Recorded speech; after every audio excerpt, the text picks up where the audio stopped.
morning and welcome to Morning Movie News. The first of the three stories I'll be covering in today's episode was once again chosen by you.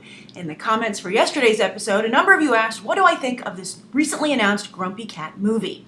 Now, for those of you who haven't heard, Grumpy Cat is the most famous cat in the world.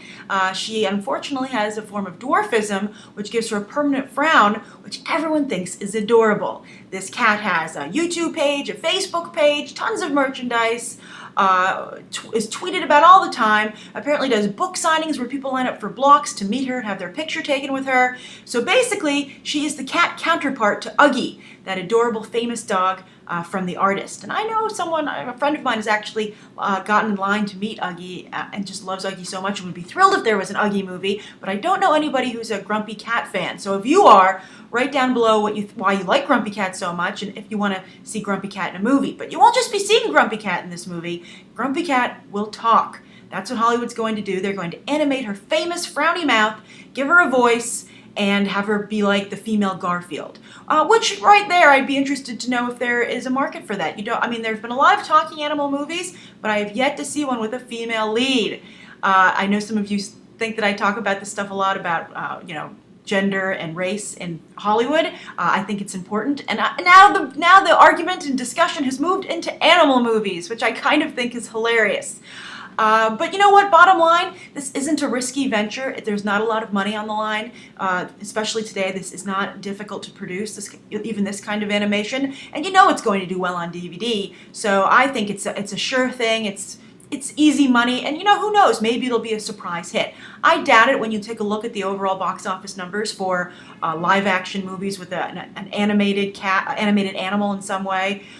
There aren't a lot of ones with cats, as I was saying, and overall they just don't perform that well, with the exception of Alvin and the Chipmunks, which itself has even fallen off. So we'll see, but as I said, why not?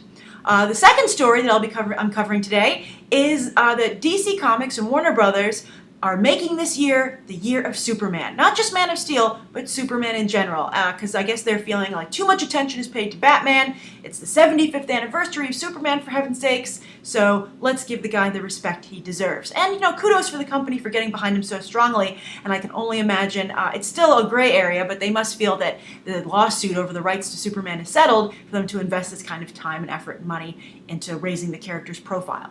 So what does the year of Superman entail? Well, in May, they released the Superman Unbound, a direct-to-video animated movie. Speaking of animation, there is an animated short that they're prepping with Bruce Timm and Zack Snyder, which I think they're going to kind of semi-debut at Comic-Con, which is also going to be very Superman-oriented.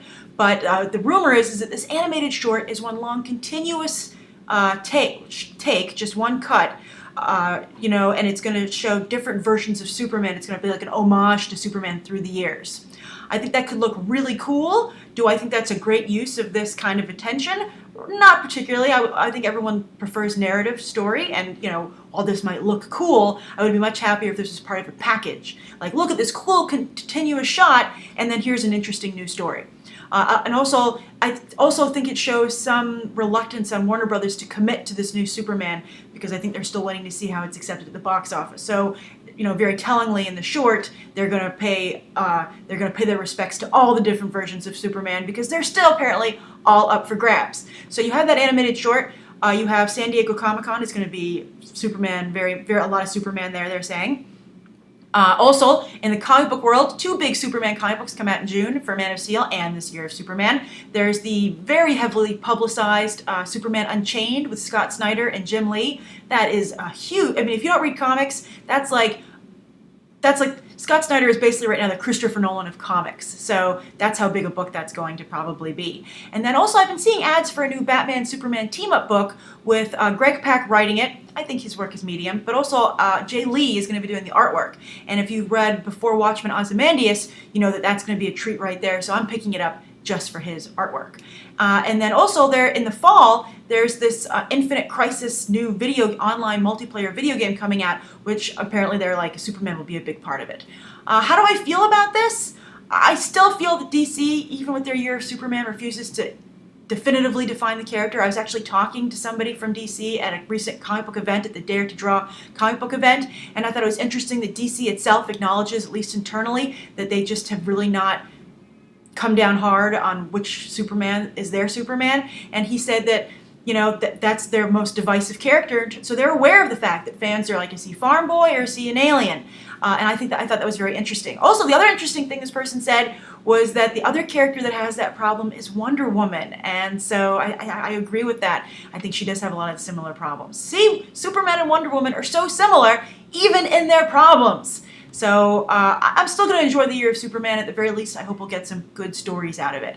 Side note, if you've seen the recent behind-the-scenes look at the Superman action, I thought it was pretty good, but I thought it was funny that it kind of like halfway through you realize that it's just a giant promotional ad for Sears, especially because it's up on a Sears YouTube page, and I thought that was funny. And I think, I wish they would just kind of acknowledge that more instead of saying, well, we want Superman not just to crash into a generic store, but a store that everybody recognizes.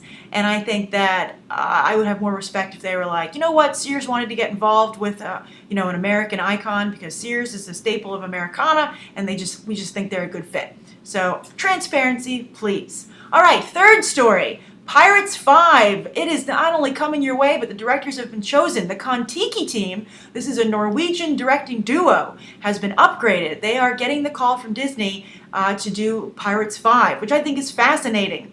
That is, again, another risk that another studio is taking. We've got James Wan taking over the Fast and Furious franchise, and now you have these guys taking over Pirates 5. From what I can tell, I have not seen any of their films, I'm afraid, but they seem to me a little bit like to be the Norwegian Robert Rodriguez's. And they've made a film called Bandidos, in addition to Kon-Tiki, which of course we all know was Oscar nominated, but they made a film called Bandidos, which starred Penelope Cruz, who was of course in Pirates 4, and that relationship might have helped them land the Pirates 5 deal. But also, as some people have been pointing out already online, Salma Hayek is also in that movie. So will Salma Hayek come on board the Pirates franchise? I think maybe I would actually be against that. I love Salma Hayek. She does a really nice job. I've been impressed with her self-promotion and her producing her own films over the last couple of years. But I think that if you team up her with Penelope Cruz, it really does start to seem a little bit like a Robert Rodriguez film. And I think it brings the whole franchise down a little bit, cheapens it a little bit. Sorry, Robert Rodriguez fans, but I mean, the guy loves, he wears his cheapness on his sleeve as a filmmaker. So I just would like to see the Kon-Tiki guys do a great job with Penelope Cruz and maybe give her a little bit more of a role, since she won't be pregnant when she's shooting this movie. She'll have had the baby right before her second child. So those are the three stories, and now on to some questions that you guys asked from yesterday. The first was, what do I personally think of 3D? I know a number of you dislike it, but the person who asked me this question happens to be a fan. I like 3D when it's used correctly. I get annoyed, like for Iron Man 3, I went and I paid extra money. Well, I had to because I saw it in IMAX, so I had no choice. But I don't like paying for 3D and then basically feeling that it was not necessary. But I have to say, when 3D is well used, I think it makes for just a fantastic movie-going experience. I loved the 3D in Alice in Wonderland. I loved the 3D in Oz the Great and Powerful this year. I thought in Gatsby it was crucial to the movie-going experience. I don't think it would be the same film in 2D. So I think filmmakers have a responsibility to use it correctly. So I'm a fan of it. If a movie's in 3D, I will see it in 3D. That's just the way I'm going to continue to go. Disappointment be damned.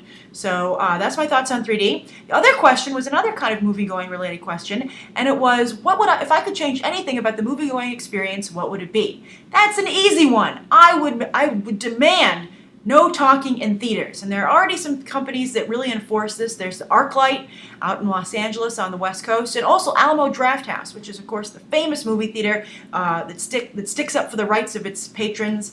They started in Austin, Texas, and they've been expanding all over the country. They're actually opening some in New York soon, where I'm located.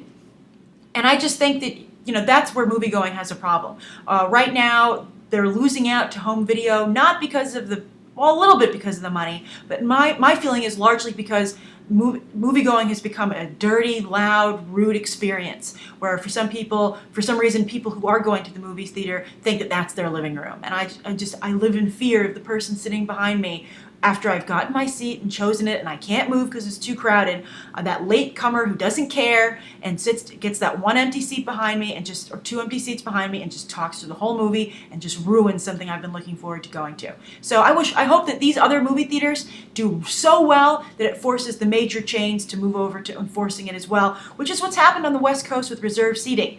These smaller chains started out offering reserved seating. It was so popular that all of the big companies had to start doing reserved seating, and now even here at the IMAX on 68th Street and Broadway, it's reserved seating. I loved reserved seating. I would also like to see that come into effect as well.